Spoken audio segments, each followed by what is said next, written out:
नाजरीन आदाब, आप देख रहे हैं INN चैनल। मैं हूं शेख अहमद अली। आज की ख़ास बात में हम देखेंगे कई अहम कौमी और बैनुल अक़वामी ख़बरें। लेकिन सबसे पहले बात तेलंगाना की। दुब्बाक और GHMC के हंगामी क़ैद इंतखाबात के बाद अब रियासत में MLC इंतखाबात की चर्चा शुरू हो चुकी है। लेकिन यह चर्चा एक नेगेटिव नोट से शुरू हुई। एक अनोखा message BJP MLC Ramchandra Rao की तरफ से मौसूल हुआ। ये मैसेज नए ग्रेजुएट्स को मोबाइल्स पर मौसूल हुआ। ये अनोखा इसलिए है कि सिर्फ चंद हफ्तों कबल ही ऑनलाइन रजिस्ट्रेशन शुरू हुआ था और अब ग्रेजुएट्स का डेटा लीक हो गया। सवाल ये है कि बीजेपी के पास ये डेटा कहां से पहुंचा? रजिस्ट्रेशन करवाने वाले ग्रेजुएट्स की तफसीलात किस तरह पार्टियों को पहुंच रही है? इस नए मैसेज ने एक मरतबा फिर प्राइवेसी पर सवाल खड़े कर दिए हैं। वैसे भी 2014 से मुल्क में शहरियों की प्राइवेसी नाम की कोई चीज़ बाकी ही नहीं रही। आधार, बैंक, फेसबुक और दीगर ज़राए से आवाम की सारी तफसीलात पहले ही हुकूमत ने हासिल कर लिए हैं। ताज़ा तौर पर मी सेवा और ई सेवा के ज़रिए एक सरकारी पोर्टल पर ग्रेजुएट्स की तफसीलात हासिल की गई थी और सिर्फ एक माह के अंदर ही ये डेटा सियासी जमातों के हाथों लग गया और वो अभी से अपनी इंतखाबी मुहिम का आगाज़ कर चुके हैं। ये एक डाटा लीकेज की एक हैरत अंगेज अफसोसनाक रफ्तार है। हैदराबाद, रंगारेड्डी, महबूबनगर ग्रेजुएट हल्के के लिए जल्द ही इंतखाबात होने हैं। इसमें हज़ारों ग्रेजुएट अपना हक़ रायदही इस्तेमाल करेंगे। इसके लिए रजिस्ट्रेशन का अमल जारी है। हज़ारों ग्रेजुएट्स ने अपना रजिस्ट्रेशन करवा लिया है, लेकिन अब ये सारा डेटा शायद सियासी स्टेक होल्डर्स के हवाले कर दिया गया। ये एक संगीन मसला है क्योंकि सरकारी महकमे में कोई है जो ये डेटा सियासी खिलाड़ियों को फरोख्त कर रहा है। हुकूमत को चाहिए कि वो फौरी इस चोरी का पता लगाए ताकि अवामी प्राइवेसी महफूज रहे और सिस्टम में मौजूद जासूस भी पकड़ में आए। इस सिलसिले में अब तक काफ़ी शिकायतें आ चुकी हैं। कई इंटरनेट सारिफीन ने इलेक्शन कमीशन से शिकायत की है कि किस तरह उनका नंबर सियासी जमातों के हवाले किया गया। वो चंद दिन कबल ही अपना नाम रजिस्टर करवाए थे और उन्हें अभी से बीजेपी के मैसेजेस आने शुरू हो गए। दिलचस्प बात यह है कि डेटा के हुसूल के साथ ही बीजेपी IT सेल ने फौरी एक मैसेज वोटर्स को रवाना कर दिया। इस तरह वो दीगर पार्टियों से आगे रहना चाहती थी, लेकिन इस कोशिश में इस बात का भी इंकशाफ हो गया कि अवामी मालूमात से कॉम्प्रोमाइज़ हुआ है। उधर KCR ने एक ऐलान कर दिया। ऐलान है 50,000 मुलाजिमतों पर भर्ती का। उसको भी एक प्लान के तौर पर ही देखा जा रहा है। इस सिलसिले में बीजेपी ने बयानबाजी भी शुरू कर दी है। वाज़ेह है कि मुलाजिमतों के ऐलान के साथ ही तालीम याफ्ता नौजवानों में एक तरह से उम्मीद जागी है। हुकूमत की बात पर अगर यकीन करें तो जल्द ही मुलाजिमतों पर भर्ती का काम शुरू होगा। इस सिलसिले में चीफ सेक्रेटरी सोमेश कुमार को हिदायत दी गई है और तमाम मुताल्लिका महकमों से तफसीलात भी हासिल की गई हैं। तज्जिया निगारों का ये भी कहना है कि वज़ीर आला KCR ने अवाम की तवज्जो किसान एहतजाज से हटाने के लिए ये ऐलान किया है। लेकिन अगर KCR ने ऐसी कोई सियासी बाजी खेलने की कोशिश की है तो ये उनके लिए महंगी साबित हो सकती है, क्योंकि अवाम का एक बड़ा तबका हुकूमत के तरीक़ेकार से नाला है और नौजवान तबके में मुलाजिमतों के ताल्लुक से पहले ही मुखालिफाना रुझान है। उम्मीद है कि 50,000 मुलाजिमतों का ऐलान महज एक ऐलान नहीं है। ज़राई कानूनों के खिलाफ किसानों के एहतजाज का आज 20वां दिन है। इस मुजाहरे का असर 3 रियासतों की मईशत पर पड़ना शुरू हो गया है। Associated chambers of commerce and industries of India यानी एसोचैम ने दावा किया है कि किसानों के एहतजाज से हर दिन 3,500 करोड़ रुपए का नुकसान हो रहा है। इससे पंजाब, हरियाणा और हिमाचल प्रदेश की इकनॉमी को नुकसान हो रहा है। इन रियासतों की इकनॉमी इंटरकनेक्टेड है। किसानों के एहतजाज से ट्रांसपोर्ट सिस्टम पर असर पड़ा है और सप्लाई चेन टूट गई है। इससे मुल्क भर में फल और सब्जियों की कीमतें बढ़ रही हैं। ये ऐसे वक्त में हुआ है जब मुल्क में लॉकडाउन खुलना शुरू हो रहा है। इसका खमियाजा किसानों, कस्टमर्स और इंडस्ट्रीज़ को चुकाना पड़ रहा है। चेंबर के सेक्रेटरी जनरल ने हुकूमत से जल्द इस मुद्दे को सुलझाने की अपील की है। वहीं किसान यूनियन अपनी मांगों को लेकर पीछे हटने को तैयार नहीं है। किसान कायदीन ने आज कहा है कि हुकूमत कानून वापस लेने को तैयार नहीं है और हम उनसे ऐसा करवा कर ही रहेंगे। किसान कायद इंद्रजीत ने सिंगू बॉर्डर पर कहा कि हम बातचीत से भाग नहीं रहे हैं, लेकिन हुकूमत को हमारी मांगों पर ध्यान देना होगा और वो हमारे सामने पुख्ता तजावीज़ रखे। इंद्रजीत ने कहा कि एहतजाज के दौरान 20 दिनों में 20 किसानों ने अपनी जान गंवाई है, यानी करीब हर दिन एक किसान ने जान गंवाई। हम 20 दिसंबर को मुल्क भर के गांव में लोगों को रोककर उन किसानों को श्रद्धांजलि देंगे। लड़ाई अब उस मुकाम पर पहुंच गई है जहां से हमें हर हाल में जीत हासिल करनी है।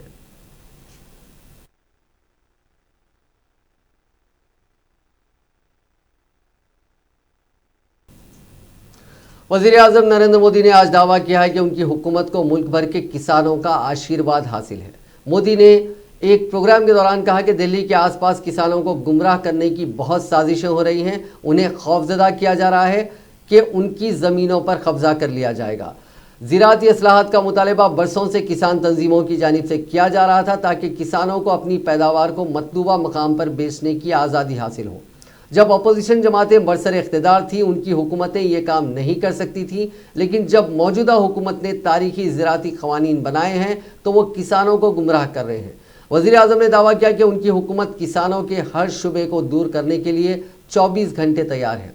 उन्होंने कहा कि मैं एक बार फिर किसान भाई बहनों से कह रहा हूं कि उनकी हुकूमत की पहली तरजीह पहले दिन से यही रही है कि किसानों की आमदनी में इजाफा किया जाए, काश्तकारी पर उनकी लागत को कम किया जाए और उनकी मुश्किलात पर काबू पाया जाए। मोदी ने कहा कि हमारी हुकूमत को मुल्क भर के किसानों ने आशीर्वाद दिया है और ये ताकत सियासत करने वालों और किसानों के कंधों पर बंदूक रखकर चलाने वालों को शिकस्त देगी।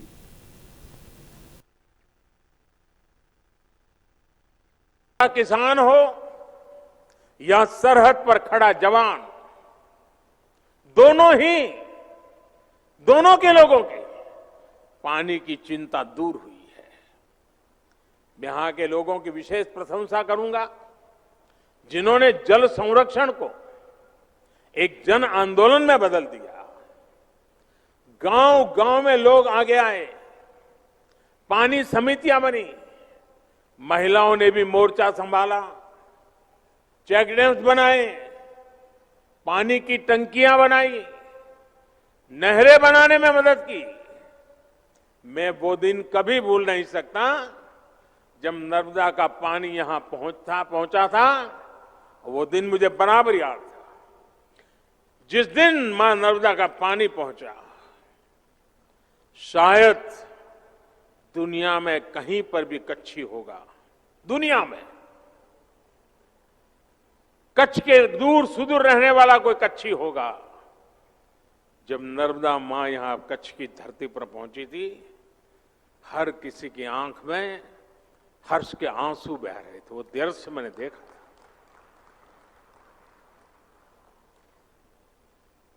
पानी क्या है ये कच्छ के लोग जितना समझ सकते हैं, शायद कोई समझ सकता है।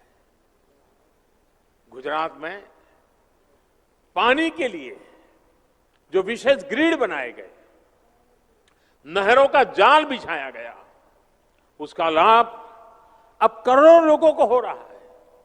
यहां के लोगों के प्रयास राष्ट्रीय स्तर पर जल जीवन मिशन का भी आधार बने हैं। देश में हर घर में पाइप से पानी पहुंचाने का अभियान तेज गति से चल रहा है।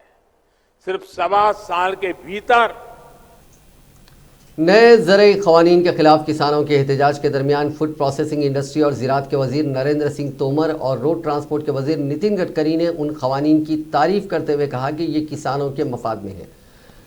एग्रो विजन फाउंडेशन के ज़ेर एहतमाम ऑनलाइन में मुनक़िदा एग्रो फूड प्रोसेसिंग की मीटिंग का इफ्तिताह करते हुए नरेंद्र सिंह तोमर ने कहा कि ज़रई इस्लाहात के नए क़वानीन के फ़वाइद काश्तकारों को मिलने शुरू हो गए हैं। मुल्क की तकरीबन निस्फ आबादी का ज़रिया माश ज़राअत पर मुनहसर है और ज़राअती शुबा बराह रास्त मईशत की तरक्की, मुल्क की तरक्की और मुल्क की मईशत से वाबस्ता है।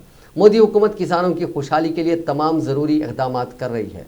उन्होंने कहा कि हुकूमत ने नए ज़रई क़वानीन नाफिज किए और लाजमी अशिया एक्ट में भी अहम तरामीम की, जिसके समरात काश्तकारों को मिलना शुरू हो गए हैं। कुछ किसान तंजीमें एहतजाज कर रही हैं जिन्हें नए क़वानीन के फ़वाइद समझाए जा रहे हैं। ये आने वाले सालों में किसानों के लिए इंतहाई सूदमंद साबित होंगे। वहीं नितिन गडकरी ने कहा कि मरकज़ी हुकूमत की स्कीमों की वजह से मुस्तक़बिल क़रीब में ज़राअत और फूड प्रोसेसिंग के मैदान में बहुत ज़्यादा रोज़गार मिलेगा। हुकूमत अगले 5 सालों में 5 करोड़ रोज़गार के मौक़े पैदा करने की कोशिश कर रही है।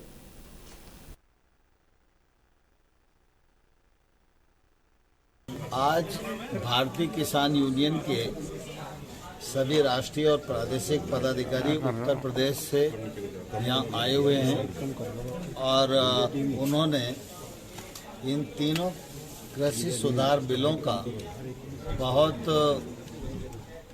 ताकत से समर्थन किया है और उन्होंने कहा है कि हम बिलों के साथ हैं, सरकार के साथ हैं। कृषि में ऐसे सुधार बिलों की अपेक्षा लंबे समय से थी, मोदी जी के नेतृत्व में पूरी हुई है। कई जगह किसान कुछ भ्रम फैला रहे हैं और इसलिए इन लोगों के मन में भी भ्रम था। जब मैंने विषय को रखा तो उन्होंने कहा कि हम पूरी तरह बिलों का समर्थन यहाँ भी करते हैं और अब जिला स्थान तक जाएंगे और बिलों के बारे में किसानों को बताएंगे। किसी को गुमराह होने की जरूरत नहीं। कोई बदलाव देखिए, पूरे किसान संगठन को और किसान नेताओं को और किसानों को ऐसा नहीं कहा गया। देखो, मेरी भी समझ में आया था। हमारे नागपुर के पास एक गढ़चिरौली डिस्ट्रिक्ट है, नक्सलाइट डिस्ट्रिक्ट है। उसमें एक व्यक्ति को पकड़ा गया, उसको जमानत तक नहीं मिली, कोर्ट में अभी जेल में है, जिसका किसानों से साथ डायरेक्ट इनडायरेक्ट कोई संबंध नहीं। उसका फोटो इस आंदोलन में दिखा, मेरे समझ में नहीं आया। दिल्ली में जिन्होंने एंटी नेशनल भाषण दिए और जिनका कोई देश के साथ संबंध नहीं और किसानों के साथ कोई संबंध नहीं, जिनका किसानों के मांगों से डायरेक्ट इनडायरेक्ट लेना, उनके फोटो दिखे। तो मुझे बताइए कि ये कैसे आए इसमें। तो कुछ तत्व ऐसे हैं, सब संगठन और किसान ऐसे नहीं हैं, जो इस आंदोलन का फ़ायदा लेकर किसानों को गुमराह करने की कोशिश कर रहे हैं और मुझे लगता है वो गलत है। तो चर्चा होगी, किसानों ने आना चाहिए, तीनों एक्ट को समझना चाहिए। हमारी सरकार गांव, गरीब, मजदूर, किसान के हितों के लिए समझ। कांग्रेस के साबिक सदर राहुल गांधी ने आज हुकूमत पर किसान तहरीक को नज़रअंदाज करने का इल्ज़ाम आयद करते हुए कहा कि वो अवाम के मसाइल हल करने के बजाय सिर्फ अपने सरमायादार दोस्तों के मफादात को अहमियत देती है। राहुल गांधी ने कहा कि हुकूमत की पॉलिसियों के खिलाफ अपने मफादात के लिए समाज का जो भी तबका मुखालिफत करता है, सरकार उनके खदशात दूर करने के बजाय उन्हें गद्दार, नक्सली या खालिस्तानी कहकर उनकी आवाज़ दबाने की कोशिश करती है। राहुल गांधी ने ट्वीट किया कि मोदी हुकूमत के खिलाफ एहतजाजी मुजाहरा करने वाले तुलबा मुल्क दुश्मन हैं, अपने मसाइल के सिलसिले में फ़िक्रमंद शहरी नक्सल हैं, महाजिर मजदूर कोविड वबा फैलाने वाले हैं, जिनसी ज़्यादती से मुतासिर कुछ भी नहीं हैं, एहतजाज करने वाले किसान खालिस्तानी हैं और सरमायादार सबसे अच्छे दोस्त हैं। मरकजी हुकूमत ने साफ कर दिया है कि इस बार दिसंबर में पार्लियामेंट का विंटर सेशन नहीं बुलाया जाएगा। इसके बजाय जनवरी में बजट सेशन के साथ ही विंटर सेशन भी बुलाया जाएगा। जानकारी के मुताबिक हुकूमत ने यह फैसला कोरोना वायरस के चलते लिया है, जबकि अपोजिशन पार्टीज जल्द पार्लियामेंट सेशन बुलाए जाने की मांग कर रहे थे। Parliamentary affairs minister Prahlad Joshi ने कांग्रेस कायद और एमपी अधीर रंजन चौधरी को चिट्ठी लिखकर हुकूमत के फैसले की जानकारी दी। जोशी के मुताबिक सभी अपोजिशन पार्टीज ने आम सहमति से यह फैसला लिया है कि कोरोना के चलते इस बार विंटर सेशन ना बुलाया जाए। हालांकि कांग्रेस ने कहा कि उससे जनवरी में बजट सेशन को लेकर सलाह नहीं ली गई। दूसरी जानिब अधीर रंजन ने जोशी को खत लिखकर कहा था कि हुकूमत को जल्द से जल्द पार्लियामेंट सेशन बुलाना चाहिए ताकि ज़रई क़वानीन पर गौर किया जा सके। आपको बता दें कि मानसून सेशन के लगातार 10 इजलास में जुमला 27 बिल्स पास किए गए थे, जिनमें 3 ज़रई कानून भी शामिल थे। अगले साल यौम जमहूरिया की तकरीब में बरतानिया के वज़ीर आज़म बोरिस जॉनसन मेहमान खुसूसी के तौर पर शामिल होंगे। हिंदुस्तान के 4 रोज़ा दौरे पर आए बरतानिया के वज़ीर ख़ारजा डोमिनिक रॉब ने वज़ीर ख़ारजा सुब्रमण्यम जयशंकर के साथ यहाँ 2 तरफ़ा मीटिंग में ये इत्तला दी। मीटिंग में हिंदुस्तान और बरतानिया ने कोविड के बाद की दुनिया में अपनी 2 तरफ़ा स्ट्रैटेजिक शराकतदारी को और ऊंचाई पर ले जाने के लिए 5 नुकाती एजेंडा तय किया और दहशतगर्दी और इंतहा पसंदी के खिलाफ तशवीश का इश्तराक किया। मीटिंग के बाद डोमिनिक रॉब ने नामानिगारों को बताया कि बरतानवी वज़ीर आज़म जॉनसन ने अगले साल यौम जमहूरिया की तकरीब में मेहमान खुसूसी के तौर पर शामिल होने की हिंदुस्तान की अपील को कबूल कर लिया है। बरतानिया वज़ीर ख़ारजा ने कहा कि उनके वज़ीर आज़म जॉनसन ने वज़ीर आज़म मोदी को अगले साल होने वाली G7 की छोटी कॉन्फ्रेंस में बरतानिया आने की दावत दी है। जॉनसन ने अगले साल 26 जनवरी को नई दिल्ली में यौम जमहूरिया की तकरीब में मेहमान खुसूसी बनने पर इत्तेफाक का इजहार किया, जो हमारे लिए एक बड़ा एजाज़ है। अब बात कोरोना की। दुनिया में कोरोना मरीजों का आंकड़ा आज 7 करोड़ 33 लाख से ज़्यादा हो गया। 5 करोड़ 14 लाख से ज़्यादा लोग ठीक हो चुके हैं। अब तक 16 लाख 30 हज़ार से ज़्यादा लोग जान गंवा चुके हैं। दुनिया में अब भी 2 करोड़ 2 लाख से ज़्यादा मरीजों का इलाज चल रहा है। दुनिया के कई मुल्कों में वैक्सीनेशन शुरू हो गई है। इस बीच एक खतरा वैक्सीन कंपनियों पर साइबर अटैक का उभर रहा है। मॉडर्ना वैक्सीन कंपनी इसका शिकार बन गई है। कंपनी ने खुद इसकी तस्दीक की है। हिंदुस्तान में कोरोना इन्फेक्शन की रफ्तार धीमी पड़ने से नए केसेस में कमी और सेहतियाब होने वालों की तादाद में मुसलसिल बेहतरी की वजह से एक्टिव केसेस में मुसलसिल कमी वाक़ हो रही है और उनकी तादाद अब कम होकर 3.5 लाख हो गई है। मरकज़ी वजारत बराए सेहत और ख़ानदानी बहबूद की जानिब से जारी आदाद व शुमार के मुताबिक गुज़िश्ता 24 घंटों के दौरान 22,065 नए केसेस सामने आए, जिससे इन्फेक्शन के मजमूई केसेस 99,06,000 के करीब हो गए। इस दौरान 34,477 मरीजों के सेहतियाब होने से सेहतियाब होने वालों की तादाद 94,22,000 और शिफायाबी की शरह 95.12% हो गई। एक्टिव केसेस 12,776 कम होकर 3,39,000 पर आ गए और इसकी शरह कम होकर 3.43 यानी 3.43% हो गई है। इसी दौरान 354 मरीजों की मौत होने से जांबहक होने वालों की तादाद 1,43,709 हो गई है और शरह अमवात भी 1.45% हो गई। तेलंगाना में कोविड-19 के 491 नए मामला दर्ज किए गए हैं, जिसके बाद रियासत में मामलात की तादाद बढ़कर 2,78,599 हो गई है। रियासत में बहज़त मजमूई अमवात की तादाद बढ़कर 1,499 हो गई है, क्योंकि गुज़िश्ता 24 घंटों के दौरान मज़ीद 3 अमवात हुई हैं। महकमे सेहत की जानिब से जारी करदा बुलेटिन में कहा गया है कि रियासत में 596 अफराद रूबे सेहत हुए हैं, जिसके बाद रियासत में अब तक इस मर्ज से रूबे सेहत होने वालों की तादाद बढ़कर 2,69,828 हो गई है। सरगर्म मामलात की तादाद 7,272 है, जिनमें 5,169 मरीज घरों पर या फिर अस्पतालों में अलग थलग रखे गए हैं, जहां उनका इलाज किया जा रहा है। गुज़िश्ता 24 घंटों के दौरान कोविड-19 के 48,005 मुआयने किए गए, ताहम 587 नमूनों की रिपोर्ट्स का इंतजार है। बहसत मजमूई 62 लाख नमूनों की जांच रियासत में इस मर्ज के फैलने के बाद से की गई है। जीएचएमसी के हुदूद में 102 नए मामला दर्ज किए गए हैं। बकिया मामला रियासत के दीगर अजला में दर्ज किए गए हैं। नेवी के submarine expert vice admiral Srikanth का पीर की रात कोरोना से इंतकाल हो गया। वो प्रोजेक्ट सी बोर्ड के डायरेक्टर जनरल थे और इससे पहले वो एनडीसी के इंस्पेक्टर जनरल न्यूक्लियर सेफ्टी और कमांडेंट भी रह चुके हैं। इंडियन नेवी के अहदेदारों ने इसकी जानकारी दी। वज़ीर दिफा राजनाथ सिंह ने उनकी मौत पर अफसोस का इजहार किया। All India institute of medical sciences Delhi में नर्सिंग यूनियन की हड़ताल पर दिल्ली हाई कोर्ट ने रोक लगा दी है। कोर्ट ने उन्हें काम पर लौटने को कहा। मामले की अगली सुनवाई 18 जनवरी को होगी। इससे पहले कोरोना वबा के बावजूद नर्सिंग यूनियन ने अपनी मांगों को लेकर पीर से हड़ताल का ऐलान किया था। एम्स ने उनसे हड़ताल वापस लेने और काम पर लौटने की अपील की थी। उनकी मांगों में 6th वेजेस कमीशन की सिफारिशात पर अमल करना शामिल है। had actually put in 23 demands. Almost all of the demands have been met by the AIIMS administration and by the government. There is one demand which they have insisted upon, and this is basically a perceived anomaly in the fixation of the initial pay as far as the 6th CPC is concerned. We are currently having the 7th CPC which is being implemented.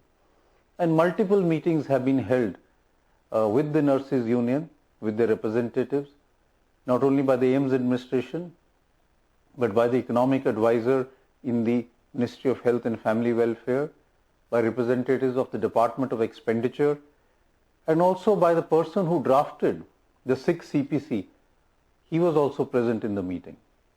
And he explained to the nurses union that the interpretation is not correct, and this is beyond the provision of the Gazette notification. I therefore appeal to all of you to come back and work and really help us get through this pandemic. Whatever issues you have, we will try and resolve amicably and try and be sympathetic to your demands. But at this time of hardship and this time of trial, corona वबा से निपटने के लिए दुनिया भर में टीके बनाने का काम जंगी खुतूत पर चल रहा है। हिंदुस्तान में भी कम से कम 8 टीकों यानी वैक्सीन पर काम चल रहा है। उम्मीद है कि उनमें से 3 से 4 टीके जल्द मुहैया होंगे। इसको देखते हुए हुकूमत ने रियासतों के लिए वैक्सीनेशन को लेकर गाइडलाइंस जारी किए हैं। इसमें बताया गया है कि किसको और कैसे वैक्सीन दी जाएगी। वैक्सीनेशन के लिए बनाए गए हर सेंटर पर रोज एक सेशन में 100 लोगों को टीके लगाए जाएंगे और 30 मिनट तक उन्हें निगरानी में भी रखा जाएगा। गाइडलाइंस के मुताबिक सबसे पहले प्रियोरिटी की बुनियाद पर 30 करोड़ लोगों को वैक्सीन लगाने की तैयारी है। इनमें कोरोना मरीजों के इलाज और देखभाल से जुड़े डॉक्टर्स, नर्सेस, पुलिस एहलकार, सफाई वर्कर्स और दीगर फ्रंटलाइन वर्कर्स, 50 साल और उससे ज़्यादा उम्र के लोग शामिल हैं। इसके अलावा इस ग्रुप में 50 साल से कम उम्र के ऐसे लोगों को भी रखा गया है जो पहले से किसी न किसी संगीन बीमारी से मुतासिर हैं। इनके बाद ही दीगर अफराद को टीका लगाया जाएगा। हर सेशन में सिर्फ 100 लोगों को ही वैक्सीन लगाई जाएगी। ये लोग पहले से ही रजिस्टर्ड होंगे। मौके पर रजिस्ट्रेशन कराने का कोई इंतजाम नहीं होगा। रजिस्ट्रेशन के लिए voter ID, Aadhaar card, driving licence, passport, pension के दस्तावेज समेत 12 दस्तावेजों में से कोई एक ज़रूरी होगा। हर सेंटर पर 5 रुकनी एक टीम होगी। इनमें एक वैक्सीनेशन ऑफिशियल, एक एडिशनल ऑफिशियल, एक सिक्योरिटी पर्सन और टीका लगाने के बाद निगरानी रखने वाला एक ऑफिसर शामिल होगा। इसके अलावा 2 ऐसे लोग होंगे जो टीका लगाने आए लोगों की पड़ताल करेंगे। वो आइडेंटिटी कार्ड्स की जांच करेंगे और उन्हें वेरीफाई करेंगे। गाइडलाइंस के मुताबिक टीका लगाने के लिए 50 साल और उससे ज़्यादा उम्र के लोगों की पहचान करने के लिए लोकसभा और असेंबली इलेक्शंस के लेटेस्ट वोटर लिस्ट का इस्तेमाल किया जाएगा। सीरम इंस्टीट्यूट ऑफ इंडिया दिसंबर के खत्म तक अपनी वैक्सीन कोविशील्ड के आखिरी फेज के क्लिनिकल ट्रायल्स के डेटा को रेगुलेटर को सौंप देगी। अगर डेटा इत्मीनान बख्श रहता है तो कोविशील्ड को जनवरी के पहले हफ्ते में इमरजेंसी अप्रूवल मिल सकता है, यानी जनवरी से वैक्सीनेशन ड्राइव शुरू हो सकती है। इस वैक्सीन को ऑक्सफोर्ड यूनिवर्सिटी और ब्रिटिश फर्म एस्ट्राजेनेका ने मिलकर तैयार किया है। SII अगले 10 दिन में आखिरी डेटा रेगुलेटर को सौंप देगा। दरअसल पिछले हफ्ते ही drug regulator Central Drugs Standard Control Organisation यानी CDSCO की सब्जेक्ट एक्सपर्ट कमेटी की मीटिंग हुई। इसमें कोविशील्ड के साथ ही भारत बायोटेक की कोवैक्सीन और फाइजर की वैक्सीन के डेटा पर बहस हुई। इन तीनों वैक्सीन के लिए इमरजेंसी अप्रूवल मांगा गया है। कमेटी ने इन तीनों ही वैक्सीन कैंडिडेट्स के इमरजेंसी अप्रूवल के एप्लीकेशन पर कुछ सवाल उठाए और कंपनियों से जवाब मांगे थे। कमेटी ने SII से कहा था कि हिंदुस्तान में चल रहे फेज 2 और 3 के क्लिनिकल ट्रायल्स का सेफ्टी डेटा अपडेट किया जाए। साथ ही UK और इंडिया में हुए क्लिनिकल ट्रायल्स का इम्यूनोजेनिसिटी डेटा पेश किया जाए। इसके अलावा ब्रिटेन में ड्रग रेगुलेटर के इमरजेंसी अप्रूवल पर फैसले के बारे में भी पूछताछ की गई थी। फाइजर ने कमेटी से कुछ वक्त मांगा था। वहीं भारत बायोटेक के कोवैक्सीन के फेज 3 ट्रायल्स के डेटा के लिए अभी इंतजार करना पड़ सकता है। हमने पिछली बार आपको बताया था कि पूरे देश में एक मल्टी लेवल गवर्नेंस मैकेनिज्म स्थापित किया गया है जो वैक्सीनेशन के कार्यों पर निगरानी रखेगा और सहायता प्रदान करेगा। राज्यों में 2 प्रकार की समितियां हैं। एक स्टेट स्टीयरिंग कमेटी है जिसकी अध्यक्षता राज्य के मुख्य सचिव, chief secretary of the state chairs the state steering committee, और एक स्टेट टास्क फोर्स है जिसकी अध्यक्षता स्टेट के स्वास्थ्य सचिव करते हैं। तो सभी 36 राज्यों और यूनियन टेरिटरीज में इनकी बैठकें हो गई हैं। 633 जिलों में जो जिला की टास्क फोर्स है जिसकी अध्यक्षता जिला अधिकारी करते हैं, district magistrate of the district heads the district task force, and there are 633 districts across the country where these task forces have met. 23 मंत्रालय और विभाग भारत सरकार में और राज्य सरकारों में चिन्हित किए गए हैं और उनको स्पेसिफिक भूमिका बांटी गई है। और ये भूमिका है प्लानिंग से संबंधित, इम्प्लीमेंटेशन से संबंधित, सोशल मोबिलाइजेशन से संबंधित और अवेयरनेस जनरेशन से संबंधित। जब भी वैक्सीन का रोल आउट होता है उस समय need is the mother of invention, यानी ज़रूरत ईजाद की माँ है। ये कहावत दुनिया में फैली वबाई इमराज और इसके वैक्सीन पर एकदम फिट बैठती है। जब जब दुनिया में किसी वबा ने पैर पसारा है तब तब किसी वैक्सीन का इजाद हुआ। वबा और वैक्सीन की एक लंबी तारीख है। कोरोना वबा की वैक्सीन को लेकर पूरी दुनिया में हल्ला है। दुनिया के लिए खतरा बन चुके कोरोना वायरस से बचाव का अब सिर्फ वैक्सीन ही सहारा है। ऐसे में पूरी दुनिया की नज़र कोरोना वैक्सीन पर टिकी है। ऐसे में ये तजस्सुस पैदा होता है कि आखिर इन वैक्सीन की तारीख क्या है। दुनिया में पहली बार किस मर्ज के लिए वैक्सीन का इस्तेमाल किया गया। कोरोना के पहले दुनिया में प्लेग, चेचक, हैजा, typhoid, tetanus, rabies, TB, polio जैसी कई वबाओं से रूबरू हो चुकी है। दुनिया कई दफ़ा इन्फेक्शियस बीमारियों के कहर से जूझ चुकी है। उन बीमारियों के चलते लाखों करोड़ों लोगों की जानें जा चुकी हैं। सदियों से किए जा रहे स्टडी और रिसर्च बताते हैं कि इन वबाओं से निजात दिलाने के लिए साइंटिस्ट ने वैक्सीन की खोज की और उन बीमारियों से दुनिया को निजात दिलाई। दुनिया में कई दहाकों तक चेचक का कहर जारी रहा था। इसकी वजह से कई लोगों को जान गंवानी पड़ी थी। चेचक दुनिया की पहली बीमारी थी जिसके टीके यानी वैक्सीन की खोज हुई। 1796 में अंग्रेज साइंटिस्ट एडवर्ड जेनर ने चेचक के वैक्सीन का इजाद किया। इस इजाद से आज करोड़ों लोग चेचक जैसी मुहलिक बीमारी से ठीक हो चुके हैं। चेचक का टीका दुनिया के लिए एक चमत्कार से कम नहीं था। अमेरिका में पहली बार वैक्सीन को लेकर कानून तैयार किया गया था। अमेरिका में स्मॉल पॉक्स वैक्सीन सभी को देना लाजमी किया गया। 1898 में कानून को अपडेट भी किया गया था। उसके बाद 1885 में पूरी दुनिया में रेबीज की वबा सामने आई। ये एक इन्फेक्शियस डिजीज है। रेबीज कुत्ते के काटने से होता है। ऐसे में मशहूर फ्रेंच साइंटिस्ट लुई पास्चर ने रेबीज के टीके का कामयाब तजुर्बा किया। इस खोज ने मेडिसिन की दुनिया में एक इनकलाब ला दिया और इंसानियत को एक बड़े बुहरान से बचा लिया।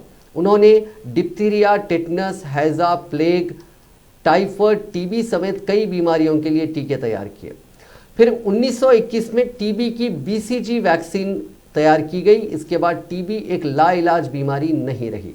यह वैक्सीन जिस्म के इम्यून सिस्टम या रेसिस्टिव कैपेसिटी को एक खास इन्फेक्शन से बचाव के लिए तैयार करती है।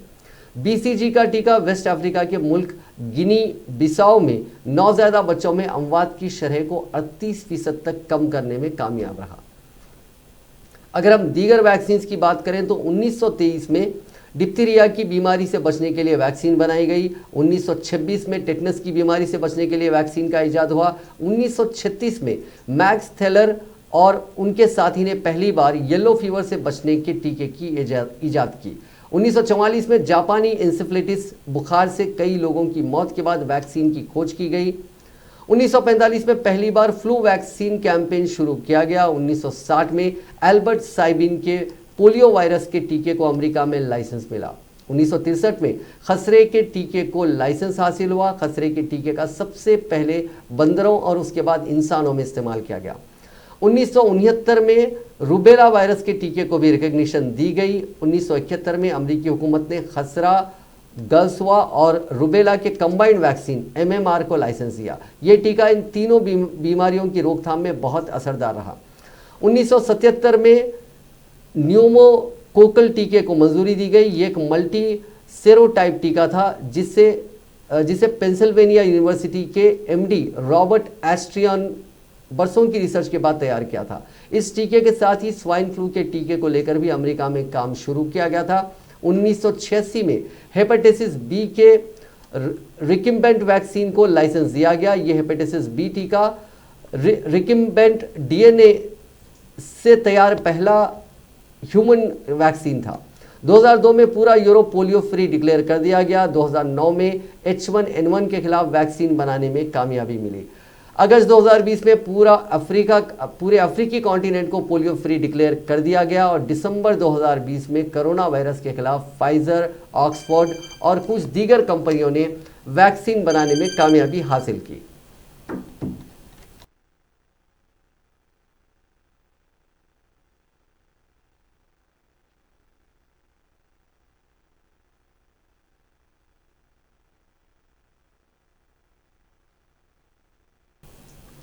ICC women's cricket world cup 2022 के शेड्यूल का ऐलान कर दिया गया है। साल 2022 में शुरू होने वाले ICC women's cricket world cup में 31 मैच खेले जाएंगे। जराये के मुताबिक ICC women's cricket world cup 4 March तक 3 अप्रैल खेला जाएगा। मेगा इवेंट का फाइनल 3 अप्रैल को फ्लड लाइट्स में क्राइस्टचर्च में होगा। ICC women's cricket world cup के सेमीफाइनल्स क्राइस्टचर्च और वेलिंगटन में होंगे। वुमेन्स वर्ल्ड कप 2021 में खेला जाना था, लेकिन कोरोना वायरस के बाद इसे मुलतवी कर दिया गया था। वुमेन्स वर्ल्ड कप के मेज़बान मुल्क न्यूजीलैंड और 6 वेन्यूज़ को बरकरार रखा गया है। ICC women's cricket world cup में 8 टीमें हिस्सा लेंगी। नाजरीन, आज की खास बात में बस इतना ही। आपसे कल मुलाकात होगी नई खबरों के साथ, नए एनालिसिस के साथ। फिलहाल दीजिए इजाजत। खुदा हाफिज।